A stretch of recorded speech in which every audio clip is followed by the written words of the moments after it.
Hello guys, so good morning. This is also your Kotek Marine signing on. Ayan, alright. So dito, mayroon tayong Epson L3210. Ayan. Epson L3210. Ano ba yung problema nito? So, yung problema nito, broken lines, yung mga ano niya, din nawawala ng output, then yun. Nagpalit na ako ng printhead, but then still ganun pa din yung problema. So that's why I look for a better solution. Bakit nakakaganon siya? Bakit ganun? Bakit ganun yung nangyayari? So that's why, eto, napunta ako dito sa solution na to.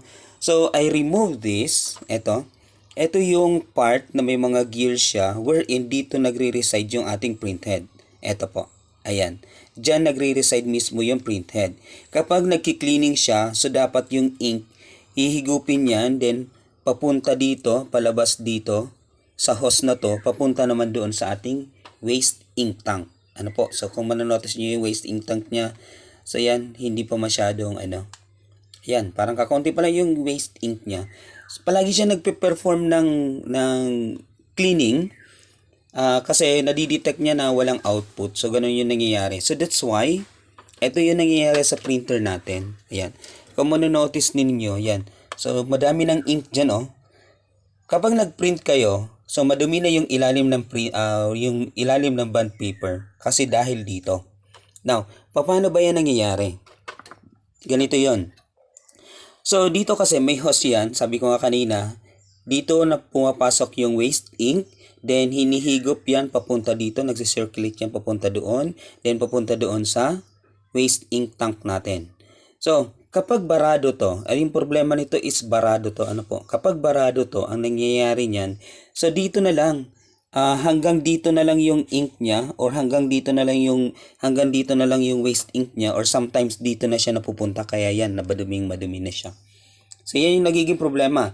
So one thing pala na problema, biggest thing na problema ng Epson is that eto. So sometimes nababarahan siya, hindi nagsi-circulate. Bakit at papaano? Kasi tingnan niyo yun. So dito bilog yung hose, then dito nagfa-flatten na siya, dito nagpa-flatten na siya, ayan oh. Then hanggang dito sa kabilang ito flatten na siya kasi iniipit kasi diyan eh. So almost flatten na siya. So napakakunti lang yung chance na mag-circulate yung ink. Ano po? So yan. What you need to do, ganito, kasi wala tayong magagawa kasi niya yung design niya. Ano po? What you need to do, pwede mo naman tanggalin yan, then, or pwede mo naman yan ihang para continuously, yun yung pag ano niya, continuously yung waste ink pupunta doon. Pero sometimes ganito yung nagiging problema niya. Nandito yung problema sa loob nito. What you need to do is unscrew this. Ano po? Yan, i-unscrew natin. Yan, nalaglag na yung screw. Yan. Eto. So, tanggalin mo muna to. Tandaan mo na lang. Or picture ka na lang or mag-video ka. Eto. So, papakita ko to sa inyo. Eto siya mismo. Yan. Baliktarin natin. So, etong gears na to, kung manonotice mo, ayan, umiikot yan dyan, umiikot. Ibig sabihin yan, umiikot. So, ibig sabihin, yung hangin or yung loob ng waste ink na nun, sinicirculate niya yun papunta dito, palabas doon sa ating exhaust, papunta doon sa waste ink, ganon. So, that's why ito, mayroon siyang gear, then mayroon siya, ito, siya. So, siya yung nagpupush nung pressure para mag-circulate yung hangin or yung ink. Ano po? So, kapag barado yan, wala nang lumalabas na ink, wala nang lumalabas na hangin. So, that's why, ang nangyayari niyan, yung printhead natin, yung output niya, kahit okay pa, kahit hindi naman barado yung printhead natin, ang mangyayari niyan, broken lines, lahat ng mga colors minsan naman is yung cyan, magenta, yellow, or black. So, hindi yon, ganun pa din kahit anong gawin mong perform ng cleaning, kahit anong gawin mo, kahit mag power ink flashing ka pa, kahit higupin mo pa yan, kapag barado, ganun pa din yung magiging output niya. Ano po, doon ko lang na-realize na ito pala yung problema ng printer na to. So ito, nalaglag na siya guys. Ito, what you need to do, kasi sabi ko nga kanina, ito, di ba bilog siya yung hose, then dito na flatten na siya. Ang gagawin natin ganito, yan. Tanggalin mo yan. So, tandaan mo na lang. So, ito pala tandaan lang natin kung paano ibalik. Ganito lang yan. Ganyan lang siya. Yan. Ganyan lang. So, dapat kasi nito nagsisirculate, umiikot yung ink. Yan. So, yan. Then, kuha kayo ng hose. So, lagyan nyo dito, then papunta doon. Then, so, dapat lumabas doon yung tubig. So, gagawin natin yon in a few minutes. Pause ko muna. Punta tayo doon sa backyard. Alright, nandito na tayo sa backyard natin, guys. So, ganito yung gagawin natin. Sabi ko nga, from one edge, so dapat ilagay natin yung hose ng tubig. Then, pasok natin yung pinakang hose niya. Ayan, so dapat sa kabila, ayan. Ayan, kung manonotice ninyo, tumutulo siya, ayan. So, dapat continuously, hindi barado. Ito kasi nilinisan ko na siya, kaya yan. Then, ibalik natin siya dito. Then i-try ulit natin. So dapat continuous pa din yung kanyang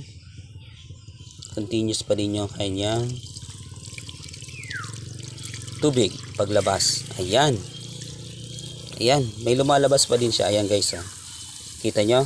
So dapat ganon. Kapag barado, yun, linisin nyo lang yan. Then yun, magiging okay na yan. So dapat hindi siya barado. Then para mag-circulate siya, medyo hugutin mo to ng kaunti. Yan. Para, kumbaga, humigpit-higpit siya dito. Yung pag-ikot ng gear, so, madadala niya yung pressure, then maipupush niya papunta doon palabas. Yung waste ink coming from this part. Alright. So, ganun lang yung guys. Sige. Okay, so let's go back here. Eto. Dito naman tayo.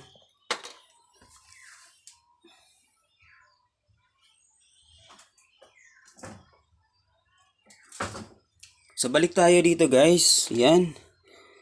So, ibalik na natin to. Yung gear niya. So, eto. Nandito siya dapat. Yan. So, take note. Ganyan yan, ha. Then, ipasok natin siya doon. Ayan. Pasok doon. So, dapat naka-fit siya dito. Sa bilog dito. Now, kapag inikot mo yan, yan. So, dapat yung pressure, ito, yung umiikot na to, yung kapag umikot yung gear, then ito naman, siya yung nagpupush ng pressure palabas. Ano po? So, ganun yung ikot niya. Yan. Yan. So, dapat ano niya yung pressure. So, dagdag na natin yung yung higpit. Hugutin lang ng kaunti. Then, tingnan natin. Yan. Yan. Alright. So, para makasiguro ulit, balik kayo doon or gawin nyo ulit, ulit kayo ng hose. So, dapat lumabas ulit yung tubig dito. So, try natin ulit, ha. Pumasok lang ako. Alright. Alright, ayan guys, nandito ulit tayo sa ating backyard. So, yan, nilagay natin yung gear. So, dapat meron siyang lalabas na tubig, Kasi kung walang lumabas na tubig, yun, barado na siya ulit. Yan. Ayun, so mayroon, di ba? Ayan. Alright, so dapat ganun yung flow niya. Okay. Balik tayo dun sa shop. Alright, so let's go back here. Ito na, dito na tayo. So yun, nakita na natin, di ba? Pinakita ko sa inyo. So dapat ganun, continuously yung flow ng ink natin or nung waste ink or yung tubig nung pag-try natin. So, ibalik na natin siya dito. Ayan.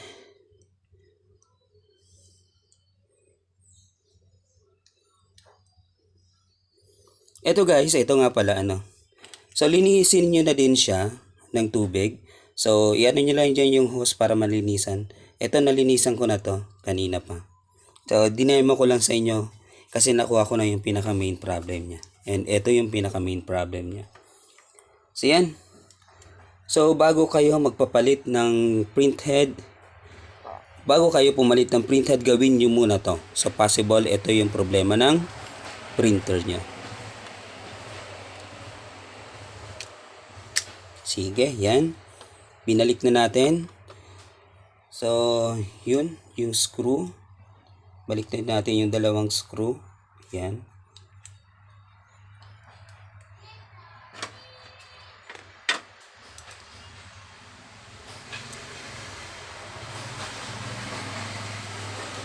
Alright.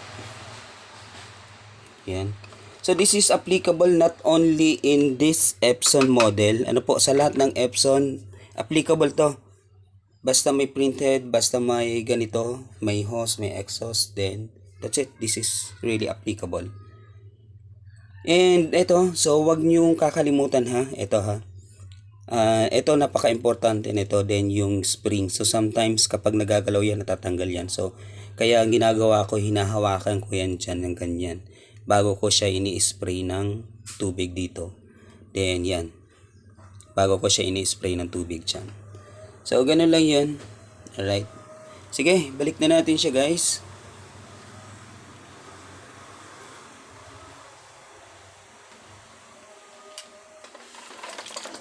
Tingnan natin kung effective ba yung ginawa natin. Ayan. So, hoping na nakikita ninyo yung gagawin ko. So, ang pagbalik naman ito, ganito lang siya. Ayun. Wag natin kalimutan ilagay siya sa ilalim dito. Yan. Alright. So, sometimes din, kapag tinanggal mo na to, ayan, ibalik muna natin siya dito. Yan. Balik natin siya dyan kasi yan yung pinakang design niya yan. So sometimes kapag binalik natin siya dito, naiipit yung hose. Ano po? Or kapag ginalaw na ng iba, then sometimes naiipit yung hose. Dun, nagiging problem din yun kung bakit hindi nagsisirculate yung air and yung ating waste ink. Kaya minsan sinasabi barado or walang output or broken lines. Ayan. So, siguraduhin natin na tama yung pagkakabalik. Yan. Yan. So, dapat yung part na yun, so dapat nakausad yun doon. Then, yung gear to gear, dapat magsalubong sila. Dapat magkadikit na yung gear to gear. Then, double check mo yung double check natin yung hose sa ilalim. So, dapat hindi siya naiipit. Kasi kapag naipit siya, so, isa yun sa dahilan kung bakit mawawalan siya ng output. Ayun. Alright. Sige, ganun lang yung style niyan guys, kung paano siya gawin. Para at least alam nyo na. Then, balik na natin yung dalawang tornilyo dito. Yan.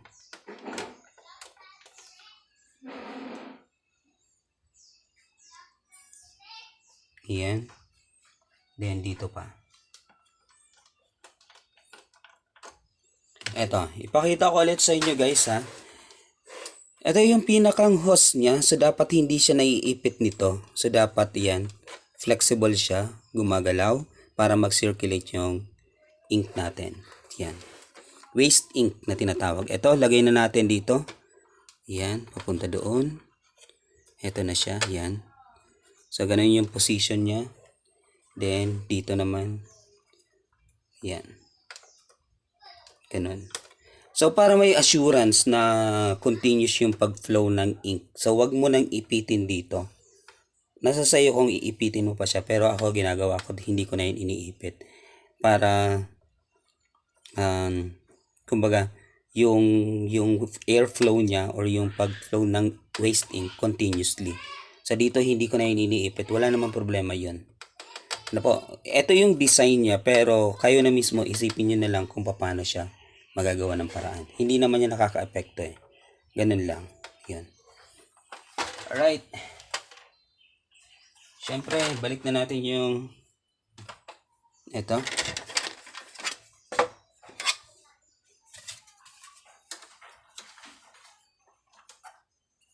Ito, balik na natin.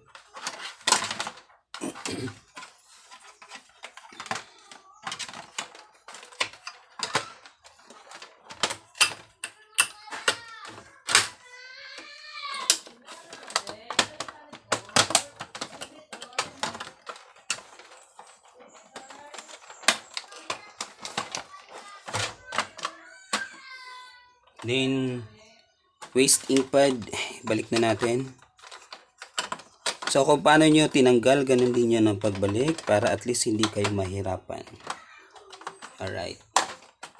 Parang ako yung nahihirapan na. Then yung tornilyo natin.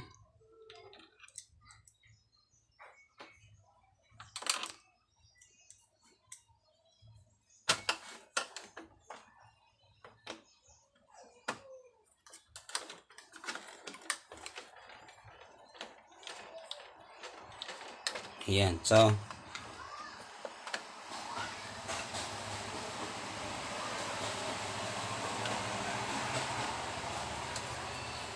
ayan na yung pinakang setup niya, guys.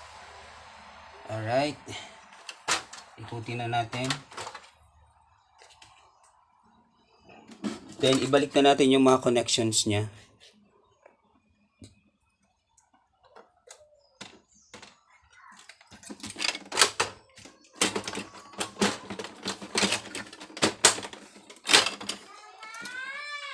So take note, this is not only applicable